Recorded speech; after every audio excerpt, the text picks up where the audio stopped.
আসসালামু আলাইকুম। সবাই কেমন আছেন? আশা করি সবাই ভালো আছেন। চলে আসলাম সিঁড়িতে। আর আজকে দেখাবো আপনাদেরকে আমার গাছে কাঁঠাল আসছে। দেখেন কতগুলা কাঁঠাল। হাত দিয়ে পারতে পারবো এবার। মাশাআল্লাহ দেখেন কতগুলা কাঁঠাল। আরো গাছ আছে পিছনে, কিন্তু এটা তো সামনে অনেকগুলো কাঁঠাল।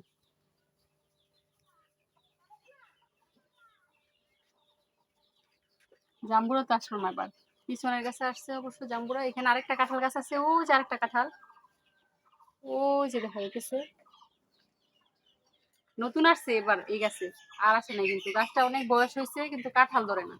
এবার একটা কাঁঠাল ধরছে, থাকবে কিনা জানি না। আল্লাহর রহমতে থাকবে মনে হয়। সবাই বেশি বেশি করে দোয়া করবেন যাতে আমার কাঁঠালগুলো বড় হয় আর যেন আমি খাইতে পারি, পরিবার সবাই মিলে খাইতে পারি।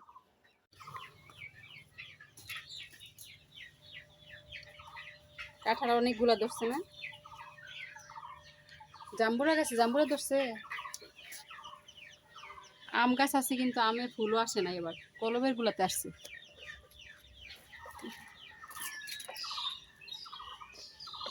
আর এখানে বাড়ির সামনে একটা ডালিম গাছ লাগাইছিলাম।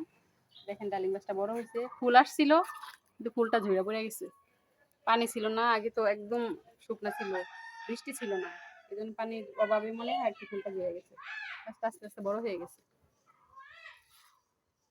সামনে ধরবে ডালিম।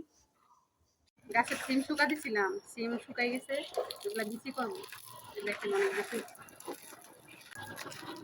অনেকগুলো বেশি হবে।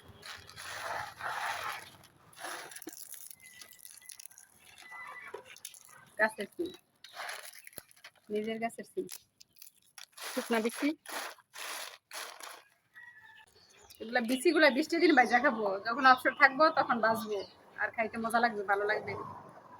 সবাই ভালো থাকবেন, সুস্থ থাকবেন। আল্লাহ হাফেজ।